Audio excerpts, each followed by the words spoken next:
老人福利联盟伫102年开始参考美国的老人独立倡导计划，培养志工社工去养老院来陪老大人开讲哦。这个计划甲伫台湾到达服务过2000外个时代，那么做伙来了解。 75岁像吴姐啊，伫55岁退休了后，就试过做志工服务时代，后来接触到老人福利推动联盟对102年开始推出的老人独立倡导服务，像吴姐啊以志工朋友的方式进入老人机构，关心这顶无依无我、无囝离逝世老大人，互因知影有人通倚靠，若是伫养老院拄着无欢喜的代志，有人通讲。定定拢会讲。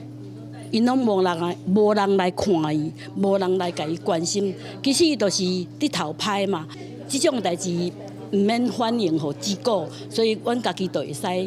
用感情来处理啊。 老人福利推动联盟表示，当初会伫102年开始推动老人独立倡导服务，是参考美国的法律。美国有设一个老人法，强制社工、志工进入养老院，了解养老院的工作人员对时代的态度。不过，台湾目前是以民间团体、私人志工的方式进入机构服务。老人福利推动联盟希望政府未来会当比照美国设一个法律。我嘛当然嘛希望讲咱国家会使像美国安尼吼，啊个足明显甲你讲，你即马只要是你。 无惊钱，那国家会使用这寡方法来帮助你淡家带，不管你带机构还是伫厝的独居，